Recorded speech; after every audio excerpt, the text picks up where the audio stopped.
it's me, St. Clair here, and we are back recording September 2024's budget. I'm going to review what I spent in May, spent in June, spent in July, spent in August, things that happened with ODSP. So I'm eligible for the Ontario Disability Support Program. And I'm also eligible for other disability benefits in Canada. And I'm on a slow and steady journey to financial peace and independence living with a disability. And in this video, we're going to recap what's been happening with me for the last 4 months. And we're going to get motivated and excited about the journey of financial independence. Some new goals I have with my debt payoff plan and my investing and just living life with a disability. So I'll see you in the budget. I'm not a typical budgeting with me channel because I'm on ODSP. I have to worry about all these things in this extra spreadsheet that I navigate my life with. Okay, so this is my budget dashboard for 2024. Now, I think the last time I was on the channel making a video, I was going over the budget for May 2024. So I'll quickly recap. So in May, I spent housing costs $1,269.31, $486.65. 0 went to savings, $150 went to investing, $768.56 went to debt repayment. I need to figure out how to pay off my credit card debt a whole lot faster. Then, based on income that came in for May, $2,227.97 versus my spending, that's a difference of $446.55. So then June, income that came in, $2,222. There's a lot of twos in this number, okay? It's hard to read sometimes. So $2,222.63 came in as income. Then I spent $2,378.29. Plus, I'm not wearing my glasses, so I see the numbers, but they jump together. This is the whole point. I need the glasses. And then it gave me a difference of $155, but debt repayment was $434.70. Then July, income that came in was $3,877.27. Also in July, I applied ODSP every year for the employment and startup benefit. It's $500. It's always to show that I'm being competitive employed, that I'm doing activities that build up skills and networks to increase my ability to become financially independent according to their policy. So ODSP gave me $2,239. Plus in July, ODSP increases with inflation. So it added $60 from $1,308 is now $1,368 for the base amount for ODSP, which is shelter and basic living expenses. Plus my special diet increased with ODSP, so that form also went in the month of July. And for the month of July, the caseworker at that time, because I don't have a caseworker, so anytime I go into the office at ODSP, I talk to the on-duty caseworker. They were able to issue me special diet in the month of July. So special diet went from $129, they added $86. I now get $215 a month for special diet. And then I spent for July $3,027. Oh, that's an easy number. The difference of that is $850.27. Okay, so then June, July, August now income came in $2,088. So now my ODSP amount is $1,739. it used to be $1,593 a month of special diet, medical transportation, living expenses, shelter allowance, and now that ODSP increases with inflation, my $1,739 will increase next year, July. Then if I work and make net income of $100 minimum, ODSP adds a $100 work-related benefit, which they did in August. And then August payment date is for the budget of September.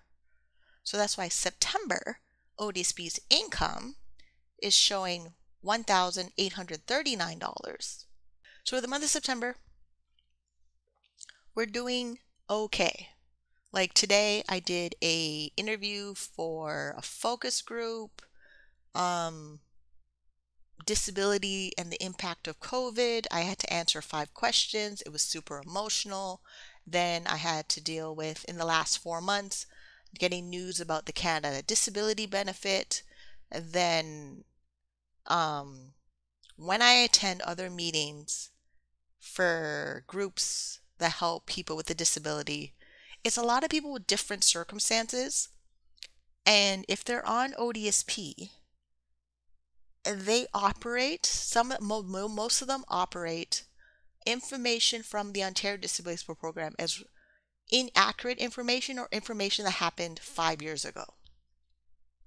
The Ontario Disability Support Program policy directives and changes and things you access in disability policy directive for Ontario, they change all the time. Plus, if you're unable to work, you're not able to access the $100 work-related benefit or the $500 employment startup benefit or the $500 transitional benefit. Like there's a $500 ODSP will give you in the month you're leaving ODSP. Some people don't access it. I think it as my graduation present. I'm going to access it when that time comes. Then how I invest my TFSA, First Home Savings Account, RSP, and segregated funds. Segregated funds fall under ODSP's policy directive section 4.8 life insurance as of today, where that is where my investments are. When I get a caseworker that doesn't understand what that product is or how they work, I refer them to read section 4.8 life insurance policies under ODSP. It's different if you're under Ontario Works. Then in my letter to ODSP, when I communicate with them about my segregated fund, I tell them to contact my financial planner so he can explain to you what is a segregated fund. Yeah, I've done my part. ODSP has to do theirs. I move on with my life. Okay, great. Then also with the whole me investing in segregated funds and they're a life insurance product, they have other benefits that come with it for my future self that I would like to have in place when I'm leaving my estate planning in the future when I'm no longer living on the planet. So now, let's see. This part of my spreadsheet. Can we see this? Hold on a second. Let me see if I can remove this conditional formatting out of the way. Okay, good. I figured out how to remove the conditional formatting out of the way. I had to refresh my whole spreadsheet. So that's out of the way. So yeah, in my spreadsheet, I keep track of everything I need to know about Ontario Disability Support Program because it's going to affect my entire financial independence journey, but I'm not worried about it. I'm not. I have a disability. My disability will be here if I'm on disability benefits or not. I did an assessment on Friday for a sleep study. We're trying to figure out if my sleep pattern is related to the multiple sclerosis because of lesions in my brain. So they're going to hook me up to EKG or an EGG machine, some machine with an E in it. I've done them before for when I was being diagnosed with MS. It's just part of the course, even with me going to the chiropractor. So like in May, I finished physiotherapy. I found government funded physiotherapy. which reduced the pain in my back a lot. So where my lesions are in my back for multiple sclerosis, they cause a lot of issues with itching and burning, and I can't move my arm. Like if I have to grab popcorn with my left hand, it's awful. It's painful. Oh my God. When I went to brunch and I had my eggs Benedict and I'm trying to make sure I cut up the eggs Benedict so I can enjoy it, left hand doesn't like to do it. I can't. It's a whole thing. Like it's done. Like I do what I need to do, but I feel that pain in my arm the entire time. Oh yeah, the special diet increase of ODSP that I got, it's for hypertension, hyperlipidemia, and now I gotta figure out how to buy compression socks, which means I have to make an application with the Assisted Device Program, which is part of Ontario, not ODSP. So ODSP would just refer me to Ontario, and we're hoping I get two of them, one to wear, one to wash for 2 years. And then I need to make more money so I can buy more compression socks. So I'm not just depending on the two of them. I probably want 4 or 5. We'll see. I found a couple websites that make like leopard print and rainbow and unicorns printed on the compression socks to make them more fun. So that, if you want to support that, you can buy me a coffee and help with that. But this is just life with a disability. So yeah, disability says, ODSP says, I can make $1,000 a month and keep my benefits. That is what we're doing. Oh, updated the ODSP and work spreadsheet. The numbers work perfectly over there. And a nice little chart. I'll show you in a second. I just make sure these ones are working. No, that's not. Okay, that plus this plus that plus this. Okay, good. Now it's working. Okay, good. I was like, why wasn't it? And then, okay, so basically, ODSP pays my rent automatically in Pay Direct. Then my hydro bill gets paid automatically in Pay Direct for utilities. Then they take back $79.15 for the overpayment. The overpayment balance is,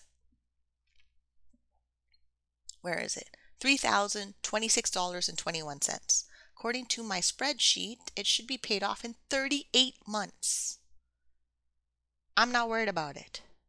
The reason being is I can spend those 38 months repaying off my credit card debt, saving to go back to college, investing in my registered disability savings plan, tax-free savings account, first home savings account.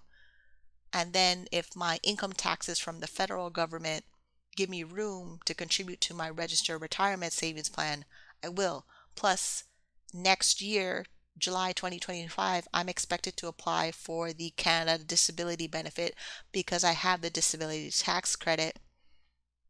And then we'll see how my eligibility pans out based on my income accessing the Canada Disability Benefit, because ODSP has a rule in their policy that I must apply for all other benefits pursuing income. It's in the treatment of income policy of ODSP. So just we're doing all the things we're supposed to be doing. Yes, I still work as a CAM model. I also decided with my emergency fund, I'm going to take out about half of it and invest it in things I need for webcamming. Like you may have noticed, my room is a little bit brighter. I have new lights. They are fantastic. They're like these 12-inch LED panels. They plug in USB. They're plugged into the computer right now. It's fantastic. I've been using them for what, 2 months, I think. I think I bought them July. Yeah, fantastic. Best business expense ever. Now I'm thinking if I can have another one to go in the corner so I'm not using that weird lamp in the corner, and I can move the weird lamp in the corner in the living room. Oh yeah. Oh, I could. Okay, and the thing about these lamps, they have like 4 color temperatures, but the softer yellowish one looks better on me when I'm on camera. Yeah, it could be a whole point of my skin tone. The white grayish one that's in the corner, that makes me look pale. Yeah. So the whole thing about being a business. Then this little chart over here, if you're wondering what these numbers are for, it's the goal of income I need to make in the month of September, October, November, December. This is revenue, not net income. So I have a revenue goal. Then I determine my expenses for that month when the income is there. So with the business now, I follow the profit first system. So where's that little spreadsheet chart? So I follow Mike Michalowicz's profit first. Then I set up two little calculating boxes in my budget to calculate if I made $4,000 of revenue. Like this is the revenue account. If $4,000 came in for revenue, $200 would go to profit, $200 is $2,000 is owner pay, $1,000 is set aside for taxes, $200 goes in the business retained earnings account, which is like the business emergency fund, and then $600 goes to operating expenses. Because I use my credit cards for my operating expenses, that $600 would go on the credit cards that I use for business. Then when I take home the $2,000, I've been figuring out different categories. I may add my giving category, four walls, which is shelter, food, clothing. Where is it? Where's Dave Ramsey's little notes? Yeah, put up four walls: shelter, food, clothing, and transportation. And then savings. I'm trying to save 15% of owner's pay into savings. That'd be the emergency fund. That'd be medical expenses. That would be clothes? No, that's four walls. Oh, really? Oh, furniture. Right. I'm like, what do I need to buy? Furniture in the living room. We need furniture in the living room, and yes, that's so true. We need furniture in the living room. $500 would go to investments. You already know what accounts are. There's five registered accounts for me. Disability, tax-free, first home, retirement, taxable account. So that means $100 in each account. Fantastic. $400 is lifestyle. That's like movies and brunch and things I want to do in that category, which is over here in the budget. Lifestyle goes like this. Groceries, delivery. So grocery store, grocery delivery. I try to separate them so I know what I spend when I walk to the grocery store and then what I have delivered, which makes my life so much easier because I can't always walk to the grocery store. My feet are swollen.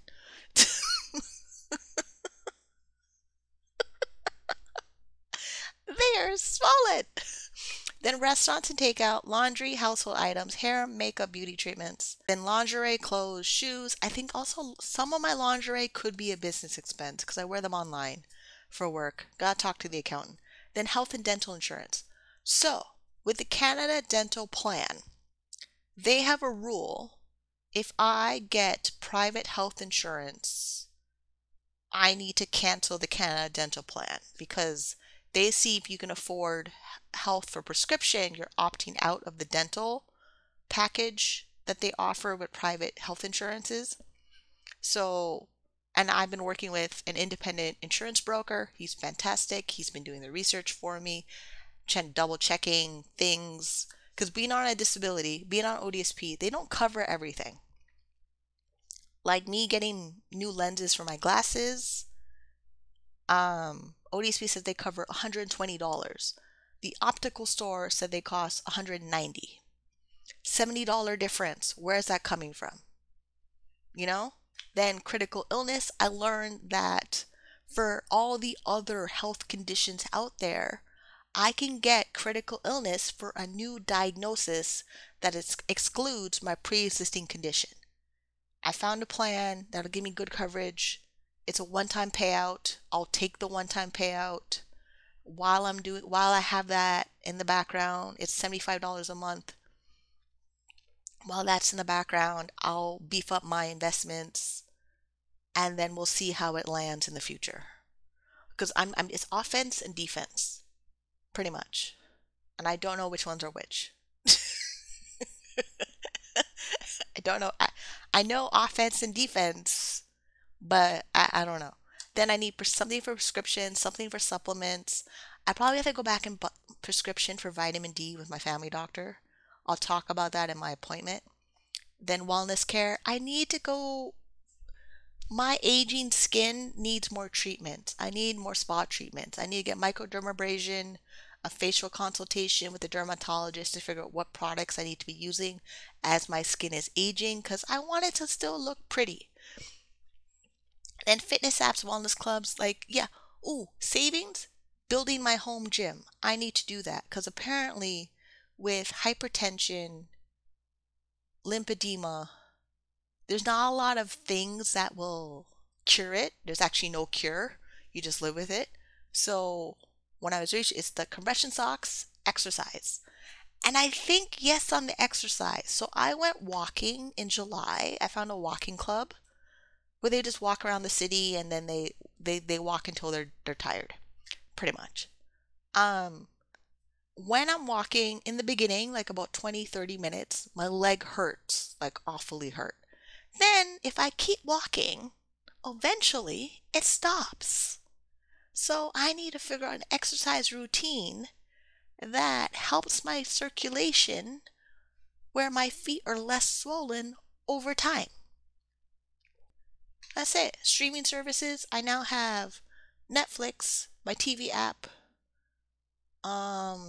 It came with the internet package from Bell, and Spotify. But Spotify also has audiobooks, so I'm listening to the books that I plan to buy on my wish list, which means I may or may not buy those books to read, which is great. Transportation, public transit, rideshare. Yeah, I'm learning some places I just need to take a cab or some rideshare service to get there and get to my destination. Then I added guilt-free spending and giving in my category for lifestyle. Those, how many categories are there? 13 equal $2,000. Perfect. I can deal with that. What were we talking about again? Oh yeah, how the profit first accounts. Yeah, that's how I manage these categories. I make my money. Every dollar has an assignment before it arrives. I'm not wondering where it went. It's supposed to go where it's supposed to go. If the money did not land in that destination, I need to find out why it didn't go there and where did it get reassigned. Pretty much. And then I already pre-planned my budget for October here because of the new money from ODSP. Hold on. I pretty much know exactly what's happening. Pretty much. I pretty much know exactly. And then now that ODSP has you can earn $1,000 net income and still remain on benefits, that is a new goal. So now we can actually see the ODSP work estimator income deduction calculator so you understand how the numbers all fit together, why I had to take a few months off to process all this new information, because even though it doesn't feel like the government is helping you lift yourself out of poverty, they actually are with the way they made the changes in the policy. Let's go find this spreadsheet. Okay, so here is my ODSP self-employment earnings exemption and deduction calculator estimator. I don't know what else to name it. I don't know. I don't know what to name it. So this is my pay stub numbers from August 30th payment date. This is what you see in my spreadsheets all the time. I also added in here my actual situation of being on ODSP. This copy should be available in the Buy Me a Coffee store. You can grab it. I am increasing the prices for it because it's worth it. Like, this actually helps you navigate everything you need to know about ODSP, other government benefits. I'm the actual case study in all these situations. I put the actual response of, oh no, hold on. I have it opened in so many different accounts. I have to refresh it. So here, the yellow box in the left corner, it's me talking to a caseworker when I was getting on ODSP. It's dated from April 14, 2011, Thursday. That's the day I knew I was approved for ODSP. And my email says, I got approved for disability, so my caseworker issued my back pay. and community startup. So my rental arrears is paid now, and I'm current at least with rent and hydro. I made a motion to stay in my unit, and I will have to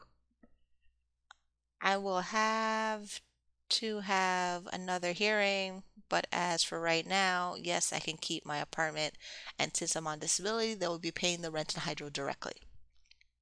And now I have to find work that will not affect my disability benefits.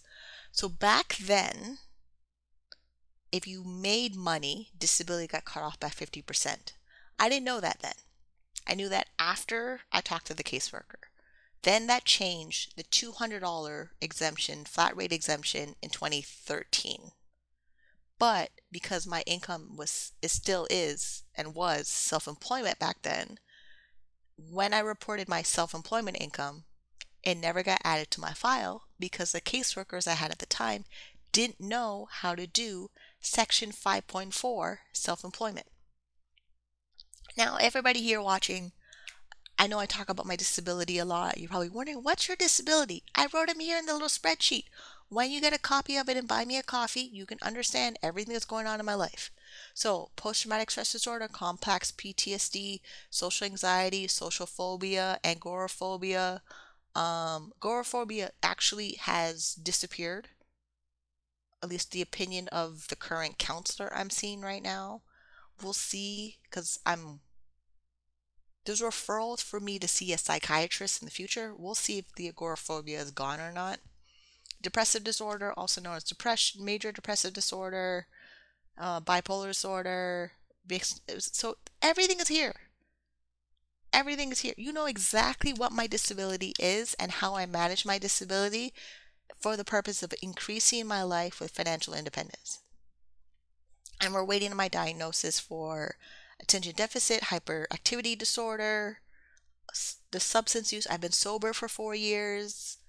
Yeah. And then the response back from that crisis worker at that time. I'm glad to hear your precarious housing situation has been sorted out. Now you can focus on employment goals. This is how the system works. You have a disability.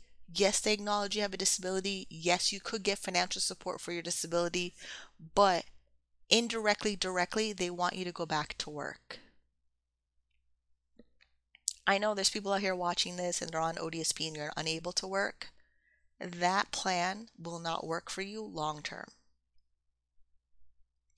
I don't know how else to say it, but it's just not going to work.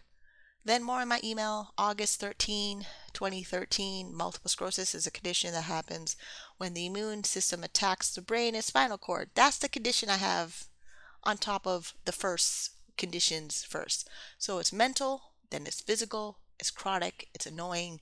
Oh yeah, I should add the hypertension, lymphedema stuff on that list. Not that it matters, but yeah, I should add it on that list somewhere. Yeah, so now, as of right now, if you're on ODSP and you do not have access to mandatory special diet or no, not mandatory special diet, mandatory special necessities and special diet allowance. There are 2 forms you fill out. Your doctor fills out, you send it to the caseworker at your disability office. They should easily approve it. Anything that they deny at disability, you can make an appeal and fight them in court for it. Up to you, depending on what you're doing. I access everything the policy says I'm eligible for, and I live my life. That's what I do. Yeah, every 7th of the month, you have to report your income you've earned from the previous month. So we're in September now. I have to log in on my benefits, but it probably won't let me log in because it's a weekend. So Monday, I log in, upload my income and profit statements for my business. Then a caseworker should see it. Hopefully I have a caseworker. If I don't have a caseworker, they'll send me a letter, my file is on hold. Either I call or go down to the office, they'll process my file, I come back home. Yeah, report your income, stay eligible, read the policy, request everything you're eligible for in the policy.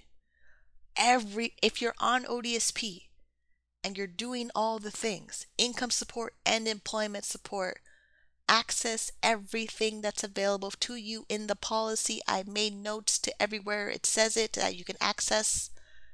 Do it, or get somebody to help you. I'm now charging a fee to help people with that.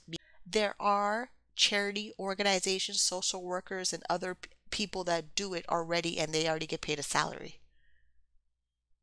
Yeah. Like, the way everything is set up right now, you don't have an excuse not to access what's here if you're an eligible member of the benefit unit for Ontario Disability Support Program or Ontario Works. And I'm at the point where when I go to certain agencies and I ask them a question about ODSP and they give me an answer, oh, well, really, we don't really know what the policy says. I could pull up this spreadsheet on my phone.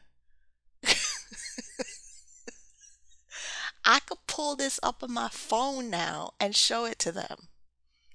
So yeah, I am determined to be financially stable, financially independent, financially abundant, financially wealthy, living with a disability. Like, this is the ODSP category. Oh, I added this wonderful chart. This is from Income Advocacy Center, ICAS, I think they're called. They're one of the many agencies that help organize notes and legal documents of ODSP. This is how I know now a single person on ODSP, base amount is $1,368. If you're able to work, you can access more money from ODSP. And then if you're able to understand your financial literacy, financial empowerment, and the goals you like to achieve through earning an income, you can have some assets. You can have a primary residence as a house. But even though, let's say, yes, you want to buy a house and you're on ODSP, you have to qualify for the mortgage or qualify for the rent-to-own program in that. When you venture out in other aspects of society that have a financial requirement, they don't care you're on ODSP. They care what's in your bank account. How good is your credit? How good do you save money?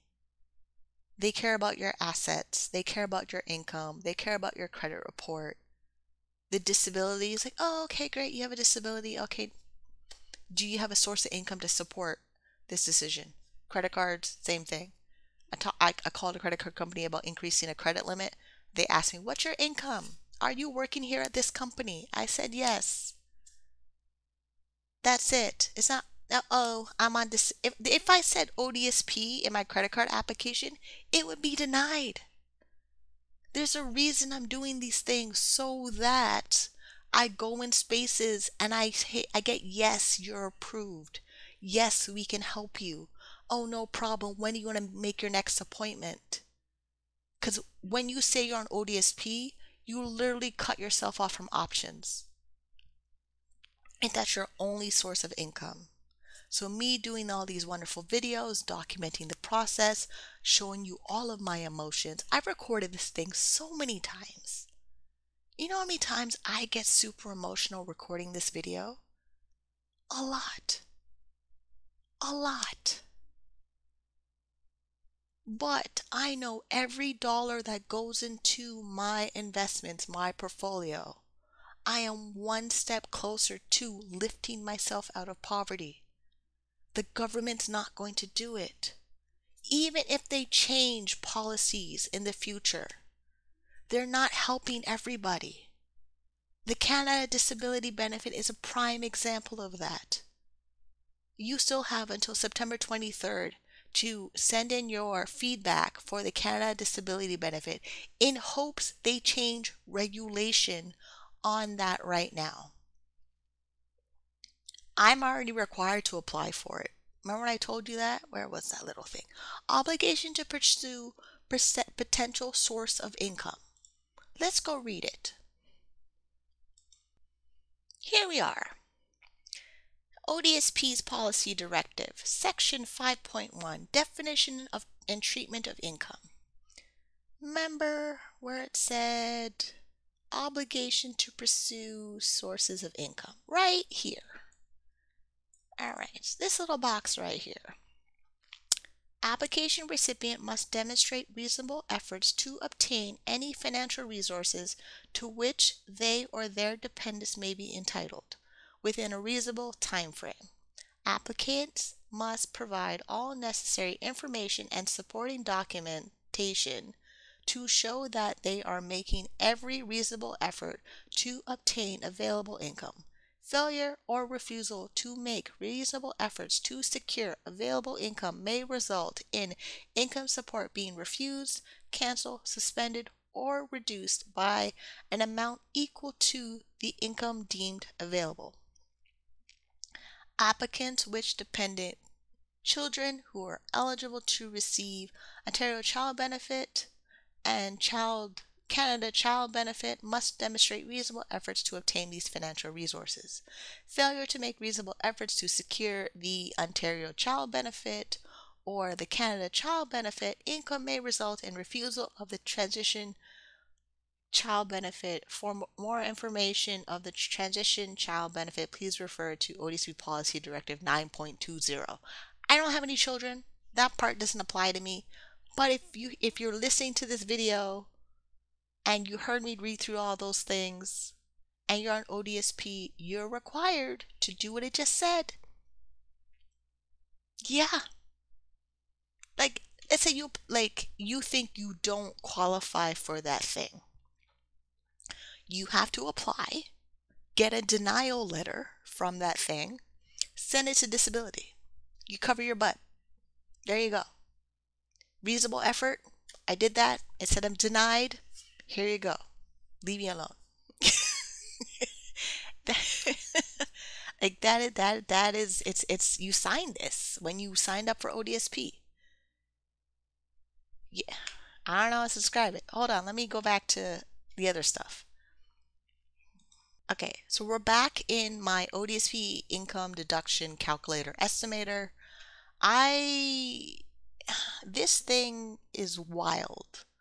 I wish ODSP had this available to their clients. They don't. They should. I have it. It's available in the Buy Me a Coffee store.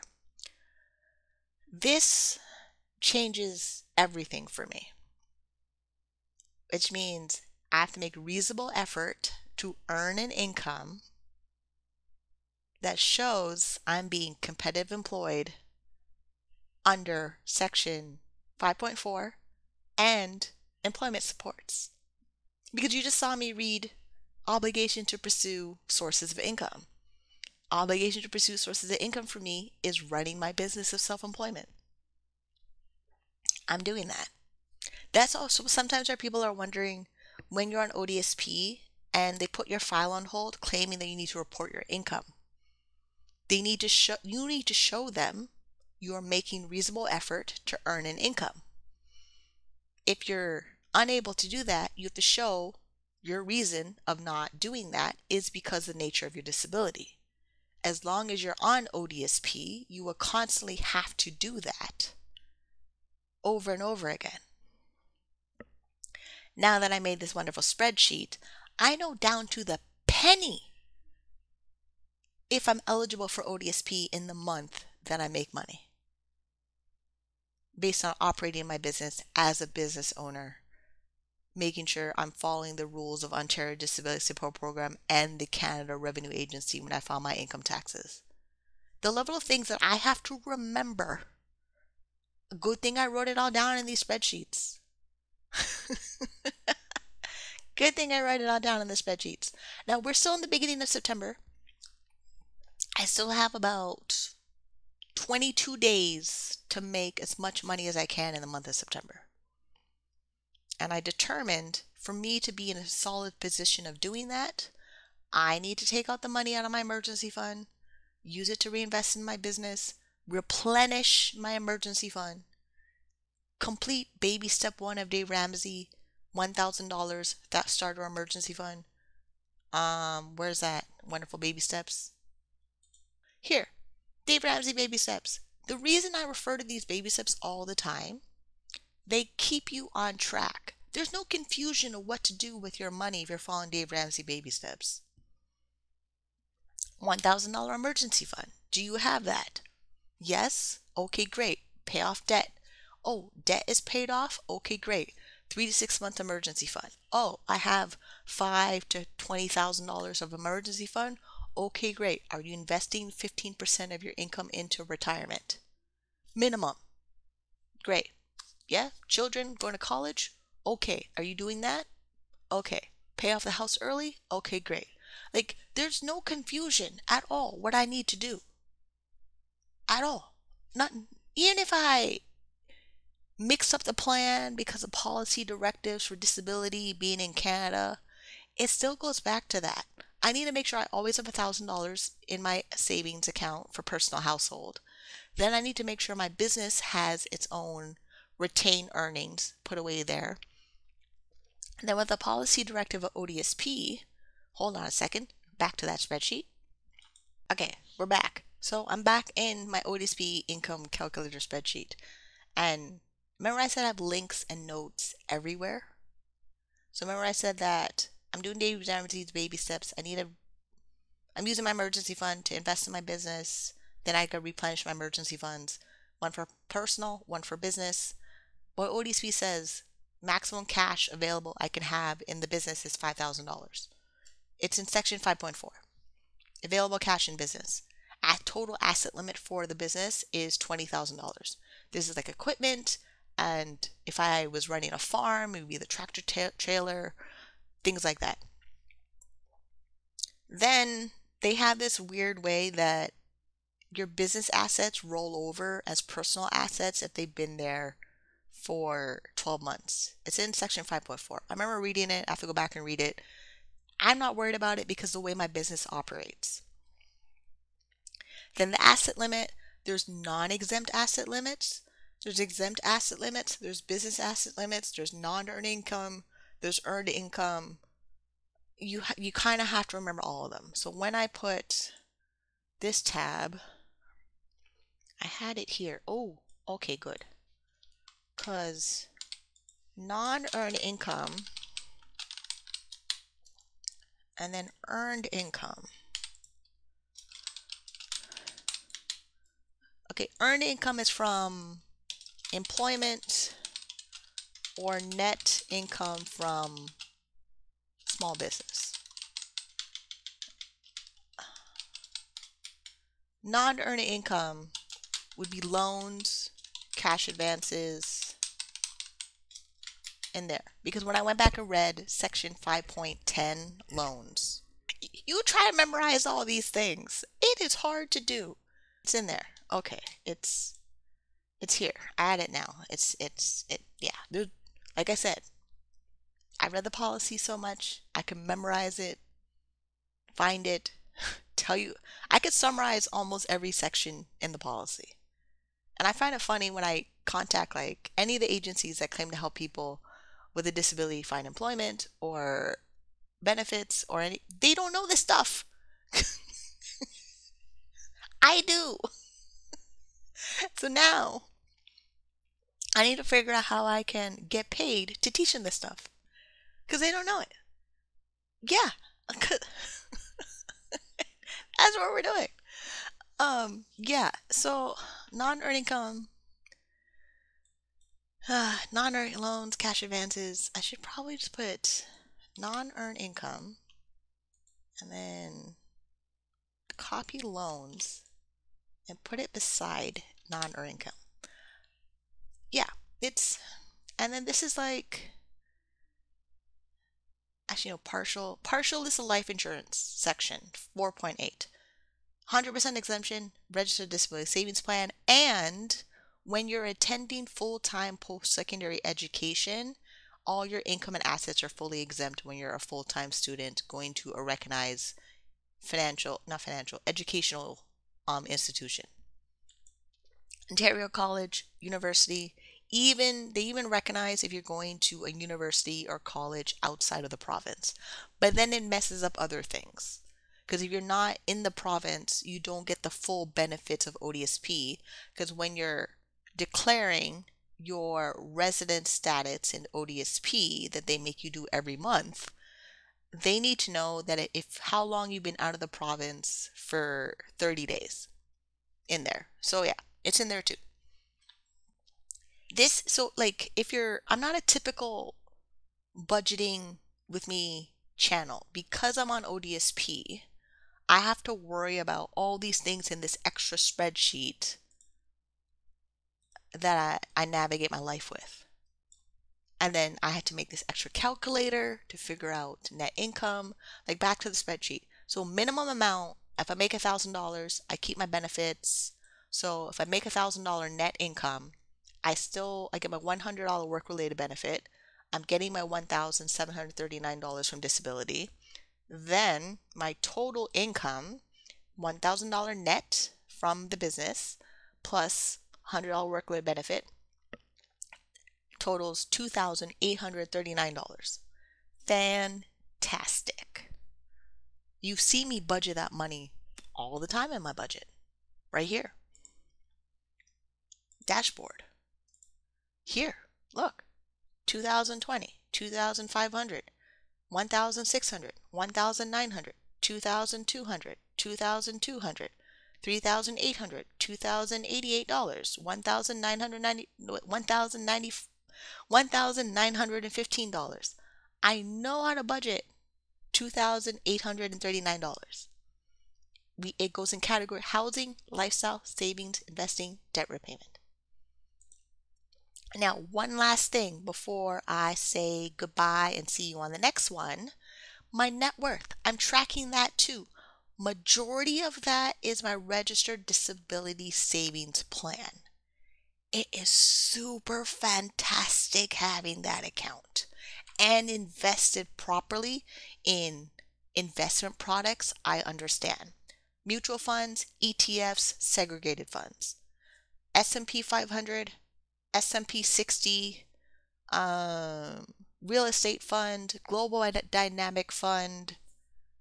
I'm a mixture of everything the economy has to offer in my portfolio.